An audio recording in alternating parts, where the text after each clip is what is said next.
옆 사람들과 함께 이렇게 인사합니다. 예수님 이름으로 사랑하고 축복합니다.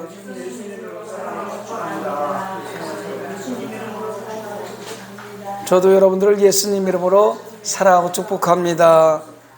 오늘도 동영상으로 예배드리는 성산가족 여러분, 여러분들을 예수님 이름으로 사랑하고 축복합니다. 한번 따라합니다. 우리가 알거니와 하나님을 사랑하는 자, 곧 그의 뜻대로 부르심을 입은 자들에게는 모든 것이 합력하여 선을 이루느니라. 로마서 8장 28절 말씀. 아멘. 세상은 사악하고 세상은 자기 개인주의적이고 세상은 자기밖에 모르는 그런 세상이지만 하나님 믿는 하나님의 백성들은 합력하여 선을 이뤄서 세상을 변화시키는 주역들이 되어야 될 줄 믿습니다. 그런 주인공들이 되시기를 예수님 이름으로 부탁을 드립니다. 오늘 이사야 29장 1절로 2절 말씀을 가지고 슬프다 아리엘이여 라는 제목으로 은혜의 말씀을 나누려고 합니다. 제목 자체가 좀 슬픈 것 같습니다. 가정의 달, 행복한 달에 좀 슬픈 말씀을 드리고 싶어서 이 본문을 택하고 제목을 정했습니다. 우리는 매주마다 예배를 드리고 있어요. 특히 이 시대에 이스라엘 백성들은 5대 제사와 7대 절기를 지키는 민족입니다. 제사의 방법을 중요시 여겼고요. 7대 절기에는 엄청난 사람들이 예루살렘 성에 몰려와서 짐승을 잡으면서 예배를 드렸어요. 제사를 드렸어요. 아마 그 7대 절기에 소를 잡고 양을 잡고 염소를 잡고 비둘기를 잡는 그 모습을 한번 상상해 보면 전국에 흩어져 있던 그 유대 민족들이 절기 때마다 예루살렘 성에 와서 소를 잡았을 때 흘려지는 피, 염소, 양 잡았을 때 흘려지는 피가 아마 도랑물을 이루었을 것 같은 그런 느낌이 듭니다. 그 정도로 절기를 잘 지키는 민족이 이스라엘 민족이었어요. 그런데 오늘 그런 모습을 보면서 28장부터 33장까지는 잘못된 제사, 잘못된 절기를 지키는 이스라엘 백성들을 책망하는 말씀, 그래서 슬프다고 이야기하는 이사야 선지자의 말씀이에요. 해마다 돌아오는 절기에 형식적인 제사로 말미암아 애꿎은 짐승만 잡아다가 죽이는 모습은 하나님을 기만한 종교적 행위이기 때문에 결국 하나님의 징계를 초래할 뿐입니다. 짐승을 잡아 죽이는 제사를 통해서 하나님 앞에서 늘 내가 죄인임을 고백하는 자기 부인의 삶을 살아내지 못하면 나를 위해 십자가 진 예수님의 길을 따를 수는 없습니다. 그래서 예수님께서 나를 따르려거든 날마다 자기를 부인하고 자기 십자가를 지고 나를 따르라고 말씀하시는 거예요. 성경을 아무리 많이 읽어도 금식을 하면서 아무리 많은 기도를 해도 거기서 하나님의 사랑, 예수 그리스도를 통한 구원의 복음과 은혜를 깨닫지 못하면 다 헛된 것입니다. 말씀을 보면서 말씀에 비춰보니 죄악 덩어리인 자기 자신을 보고 통에 자복하지 않으면 지금 여러분이 읽고 있는 성경은 그저 잘 지어낸 이스라엘의 역사책에 지나지 않습니다. 사람의 도리로 잘 행하고 지켜야 하는 율법과 규례가 되고 말아버린단 말이에요. 교회에 가서 아무리 경건한 모습으로 예배를 드려도 설교 말씀을 통해서 뼛속 깊이 여전히 죄인인 모습의 나를 발견하지 못한다면 헛된 시간 헛수고하고 있는 겁니다. 영원 죽을 수밖에 없는 나를 위해서 대신 죽으신 예수 그리스도의 무한하신 은혜의 그 이야기를 듣지 못하고 깨달음이 없다면 교회 왔다 갔다 하는 거예요. 교회 마당만 밟는 거예요. 와서 밥 한 끼 먹고 가는 거예요. 이러한 예루살렘 사람들의 종교적 형태를 보고 이사야 선지자가 지금 한탄을 하는 거예요. 슬프다 아리엘이여 아리엘이여 다윗의 진친 성읍이여 외치는 거예요. 오늘 이 시간에요, 이곳에 예배드리는 이 모습을 보면서 슬프다 성산교회여, 슬프다 조재현 목사야, 슬프다 장로야, 안수입사야, 권사야, 이렇게 말씀할 수도 있다는 겁니다. 형식적으로 예배하니까. 아모스 5장 16절에도 보니까 그러므로 주 만군의 하나님 여호와께서 이와 같이 말씀하시기를 사람이 모든 광장에서 울겠고 모든 거리에 슬프도다 슬프도다 하겠으며 농부를 불러다가 애곡하게 하며 울음꾼을 불러다가 울게 할 것이며. 아모스 선지자도요, 하나님 만날 준비를 하라고 아무리 외쳤지만 결국 형식적으로 하나님을 찾는 북왕국 이스라엘 백성들을 향해서 장례식장을 연상케 하면서 비통하며 울고 또 울 것을 말씀하는 거예요. 여러분, 장례식장 가면 슬프잖아요. 부모님이 돌아가시고 내가 사랑하는 사람들이 죽으면 슬프잖아요. 장례식에 가면 많이 울잖아요. 눈물을 펑펑 흘리잖아요. 그 모습을 상상하게끔 만드는 거예요. 아모스 선지자가 형식적인 예배, 가짜 예배를 드리는 그 북왕국 이스라엘을 향해서 너희들이 그 예배하는 모습을 보니까 장례식장의 모습이다. 앞으로 그렇게 될 것이다. 본문에 해마다 절기가 돌아오려니 와라는 표현에 주목해 봅시다. 사실 이스라엘 백성들은요, 새해가 돌아올 때마다 예루살렘에 올라가서 절기를 지켜요.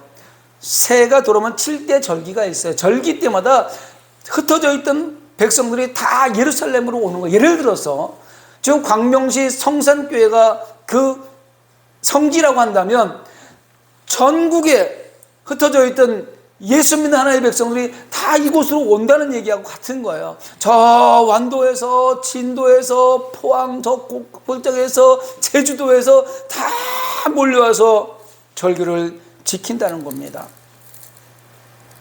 하나님의 제사를 드리는 일에 열심이었다는 것을 보여주는 거죠. 이스라엘 백성들은요, 이 절기를 절대 빼먹지 않아요. 어떤 환경이 처했더라도 절기 때 예루살렘 성을 향해서 나온단 말입니다. 하지만 그들의 그 열심인 종교 행위에 바라보면서 그게 행위의 그침으로 말미암아서 하나님을 기쁘시게 하지 못한다는 말씀을 지금 드리고 있는 거예요.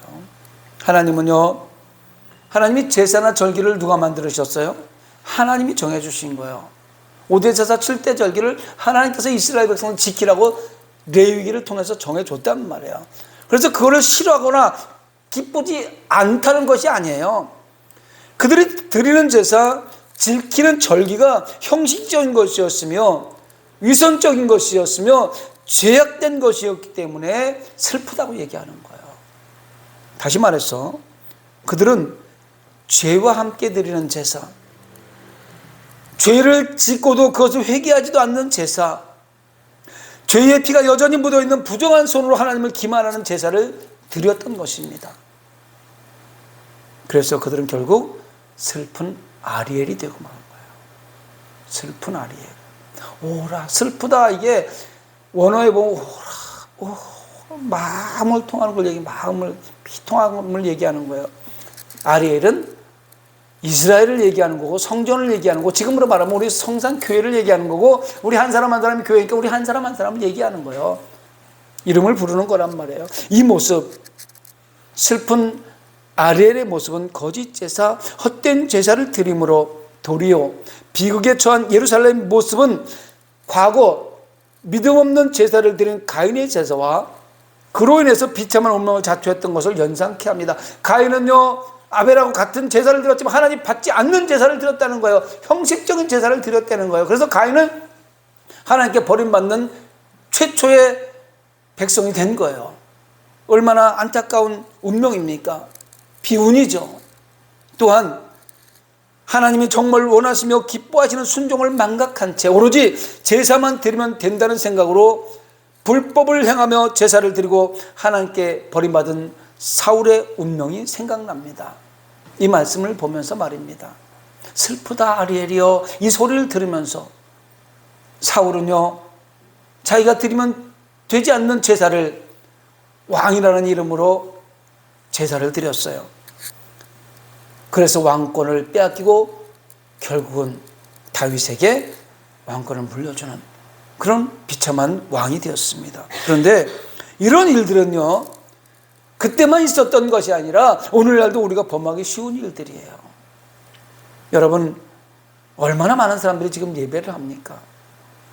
전 세계적으로 지금 이 거룩한 주의를 지키고 있는 사람들이 얼마나 많이 있겠습니까? 오늘 대한민국 이 땅만 하더라도 얼마나 많은 사람들이 예배를 드리고 있겠습니까? 아니, 여러분들은 얼마나 많은 예배에 참석하고 있습니까? 대부분의 사람들이 매주에 적어도 한 번의 예배는 다 드립니다. 주일 예배는. 어떤 사람들은 주일 오전 예배, 오후 예배, 수요 예배, 금요 기도회, 새벽 예배, 이루 헤아릴 수 없을 만큼 많은 예배를 드리며 참석합니다. 그러나 이러한 예배가 하나님께 진실과 사랑, 정성을 다해 드리는 예배, 하나님을 경외하는 삶, 성도다운 삶, 하나님을 아버지라 부를 수 있는 자녀다운 삶을 살아내지 못한다면 그것은 하나님이 기뻐하시는 예배가 아닙니다. 그냥 드리는 거예요. 의식적으로 드리는 거예요. 또한 그러한 예배, 하나님이 받지 않는 예배, 하나님이 기뻐하지 않는 예배를 1000번, 10,000번 드리면 무슨 소용이 있겠어요? 그거는요, 예배하는 여러분, 예배하는 그런 사람들에게도 유익이 안 되고요, 하나님은 절대 받지 않는 예배가 되는 겁니다. 또한 이런 예배를 들으면서 아무런 문제의식이나 회개할 기회를 갖지 않는다면 성경 속에 예배의 실패자로 등장한 에서나 사울과 같이 허탄한 예배를 드리는 것, 결국은 마지막 날에 나 너 몰라 이 소리 듣는 거예요. 마지막 날에 예수님 앞에 네가 예배 드렸다고, 얼마나 드렸다고, 수백 번 드렸다고, 나 너 몰라, 버림받는단 말입니다. 그리고 그 결과는 하나님을 기만하고 거짓 예배를 드렸으므로 슬픈 아리엘이다, 이렇게 칭함받는 거예요. 안타까운 운명에 처하게 된다는 거예요.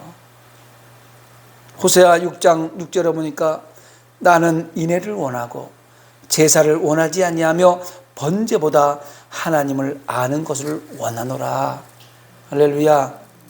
호세아 선지자를 통해서 하시는 이 말씀의 핵심은요, 하나님께서 원하시는 것, 하나님이 원하시는 것과 하나님이 원하지 않는 것이 분명하게 구별되어져 있다는 거예요. 즉 하나님은 제사가 아닌, 이렇게 와서 예배 드리는 것이 아닌 인애를 원하세요. 인애가 뭐예요? 헤세드예요. 은혜란 말이에요. 사랑이란 말이에요. 그걸 원하시며 번제가 아닌 하나님을 아는 지식을 원하신다는 거예요. 와서 그냥 예배만 드리는 것이 아니라 하나님이 누구신가를 알기를 원하시는, 하나님이 누구신가요? 하나님이 누구세요? 예수님이 누구세요? 하나님은 자신과 이웃을 사랑하는 태도로 성도가 진실하게 드리는 예배, 하나님이 누군가를 알고 드리는 예배를 원하신다는 겁니다. 시편 51편 17절에 보면 하나님께서 구하시는 제사는 상한 심령이라. 하나님이여 상하고 통회하는 마음을 주께서 멸시하지 아니하시리이다. 다윗이 고백하고 있는 거예요. 다윗은 하나님이 진정 원하시고 하나님이 받으신 예배는 하나님께 예배자로 나아가는 그 사람이 지금 예배하고 있는 저와 여러분이 상한 심령으로, 상하고 통회하는 마음이라고 지적하고 있는 거예요. 상한 심령, 무슨 말일까요? 히브리어로 샤바르라고 하는데 파열하다, 깨지다, 부수다, 산산이 부서지다, 찢다, 이런 말이에요. 죄를 파열시키고, 할렐루야, 죄를 깨뜨리고 죄를 산산이 부숴버리고 죄를 찢어버리는 것이 상한 심령이라는 거예요. 우리가 한 주간 동안 세상 가운데 살면서 세상과 덧하며 세상 죄를 바라보면서 세상과 짝하며 살아왔던 그 죄를 산산이 찢어버리고 부숴버리고 깨뜨려버리고 그 마음으로 예배를 드리는 걸 원한다는 말입니다.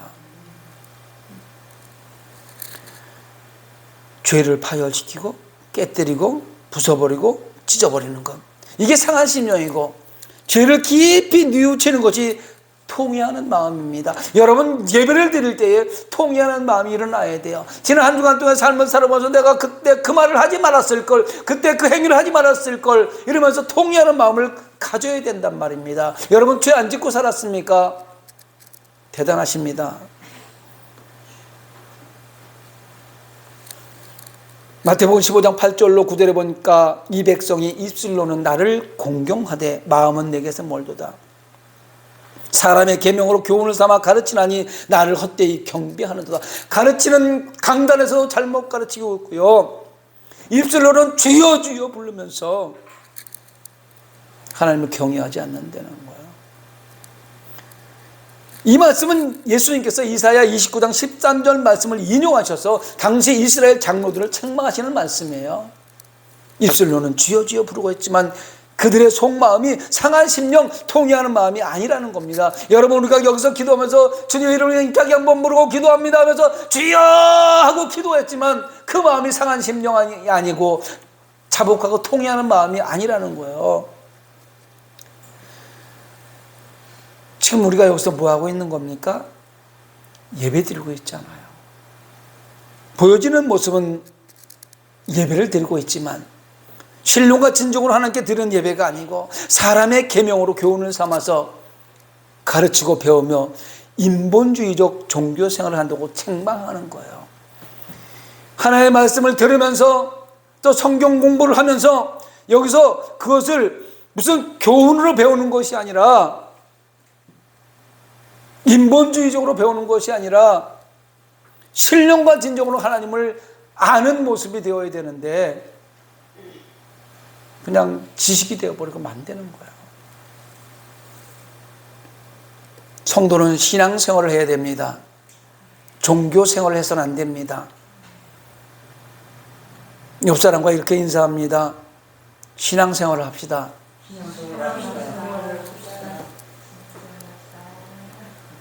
또 한 번 얘기합니다. 종교생활 하지 맙시다. 신앙생활은 말씀을 상고하면서 말씀대로 살아내지 못하는 자신의 모습을 깨닫고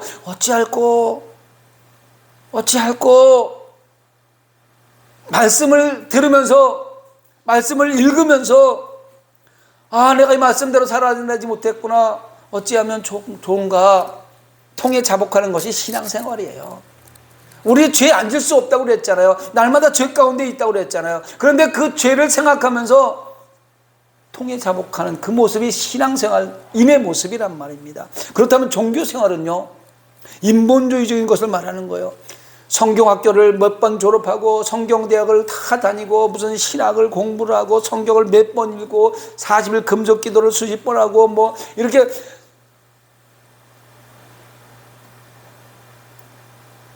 하나님을 경외한다고, 하나님을 예배한다고 했지만 하나님의 말씀을 이성으로 판단하고 인간적인 생각으로 해석하려고 하는 것, 이것이 종교생활이에요.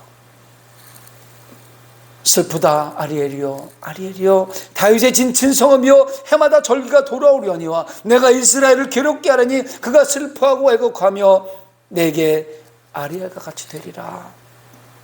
예루살렘에서 제사들의 인본주의적 종교 행태를 보고 이사야 선지자가 한탄하는 거예요. 이사야 선지자가 지금 예배드리는 예루살렘 모습을 보면서 슬프다 아리엘이여, 가짜구나, 거짓이구나, 위선적이구나, 행동만 그렇게 하는구나. 여러분, 우리가요 내 힘에 의해서 스스로 살아보려고 발버둥 치면 칠수록, 또 나라는 존재를 부인하지 않으면 않을수록 살아가기 힘들어요. 괴로움과 슬픔과 고통은 다가옵니다. 예수 믿는 하나님의 백성들은요, 내가 하려고 하면 힘들어져요. 내가라고 얘기하지 않으면 힘들어진단 말이에요. 그래서 나를 부인하려는 하나님께서 하십니다. 성령님께서 동행하십니다. 예수님께서 나를 십자가에 지셔서 우리는 믿고 따르기만 하면 됩니다. 하나님께서는 우리를 향해서 계속해서 자기를 부인하고 자기 십자가를 지고 예수님 가신 길을 따라가라는 말씀을 계속 주시는 거예요. 그럼에도 불구하고 그 말씀을 무시하면서 우리 마음대로 내 생각대로 내가 존재하면서 살아간다면, 내 속에 내가 아직도 남아있으면 슬픔과 근심이 밀려오고 결국은 고통 가운데 살아갈 수밖에 없다는 것입니다. 사랑하는 성도 여러분, 우리는 하나님의 백성으로 하나님께 드리는 예배를 더 적극적으로 열심을 내어 드려야 합니다. 거룩한 성회, 거룩한 하나님의 일, 선교와 구제를 위한 거룩한 교회 행사들에 대해서 부정적이거나 소극적이 되어서는 안 됩니다. 우리가 드리는 예배가 진정한 예배, 하나님이 받으시고 복 주시는 예배가 되기를 바란다면 거기에는 예배자의 진실, 예배자의 삶, 예배자의 정성, 그리고 예배자의 사랑을 담아서 하나님께 드려야 되는 것입니다. 잠언서 8장 17절에 보면 나를 사랑하는 자는 나의 사랑을 입으며 나를 간절히 찾는 자가 나를 만날 것이라고 잠언 기자는 말하고 있습니다. 우리의 입술이 날마다 하나님을 향한 사랑을 고백하며 간절한 마음으로 하나님을 찾으면 반드시 하나님의 사랑을 무한대로 받을 것이며 반드시 하나님을 만나는 영광을 누릴 겁니다. 하나님 사랑해요. 나 같은 죄인을 위해서 독생자 예수 그리스도 이 땅에 보내주시고 십자가에서 죽이시기까지 하셨는데 그 하나님 어떻게 사랑하지 않을 수 있어요? 하나님 사랑합니다. 이렇게 고백해 보세요. 사랑하는 아들아, 사랑하는 딸아, 내가 너를 사랑한다. 이 말씀을 들을 수 있습니다. 성도가 인생의 마지막 그날에 성공자라 칭함을 받으려면 먼저 예배의 성공자가 되어야 돼요. 슬프다 아리엘의 이 소리를 들으면 안 돼요. 나의 잘못된 예배로, 형식적인 예배로, 인본주의적 예배로 슬프다 아리엘이여 아리엘이여 다윗의 진친 성읍이여 이런 말을 듣지 않기를 바랍니다. 슬프다 성산교회여, 슬프다 조재현 목사야, 슬프다 아무개 장로야, 권사야, 한수 입사야, 성도야, 이런 말이 들려지지 않기를 원합니다. 감사로 제사를 드리는 자가 나를 영화롭게 하나니 그의 행위를 옳게 하는 자에게 내가 하나님의 구원을 보이리라. 할렐루야. 감사함으로 제사를 드리세요. 에베네셀의 하나님, 지금까지 나를 지켜주신 하나님, 임마누엘 하나님, 지금도 함께 하시는 하나님, 여호와일에 준비된 하나님, 앞으로 나의 인생을 이끌어줄 그 하나님, 그 하나님께 감사하지 않을 수 없으니 감사로 제사를 드려야 하나님을 영화롭게 하고 그 행위를 옳게 하는 자, 이게 뭐예요? 예배를 드리면서 느꼈으면 한 주간 동안 세상 가운데 살면서 느낀 그대로 살아내란 말이에요. 그냥 귀로만 듣고 흘려버릴 것이 아니라 그래 상한 심령으로 통해 자복하는 마음으로 관계 회복하고 죽어가는 영혼들에게 생명의 복음을 전하고 내 모습을 보면서 많은 사람들이 예수 믿고 싶은 생각이 들게 만드는 그런 삶을 살아내라고 하는 것이 그 행위를 옳게 하는 자란 말입니다. 그래서 그 사람에게 하나님의 구원을 보여준다는 거예요. 오늘 말씀을 받기 전에 외웠던 그 성구 한 구절이 우리의 삶을 이끌어 가야 됩니다. 우리 모두는요, 이 땅을 살아가는 마지막 그날까지, 천국에 입성하는 그 시간까지 참되고 온전한 예배를 감사함으로 신령과 진정으로 드리시기를 바랍니다. 바라기는 이 땅의 삶 가운데서도 복되고 형통하며 마음껏 나누고 베풀며 선한 영향력을 온누리에 전하며 살아가시기를 예수님의 이름으로 축원합니다. 말씀을 생각하면서 우리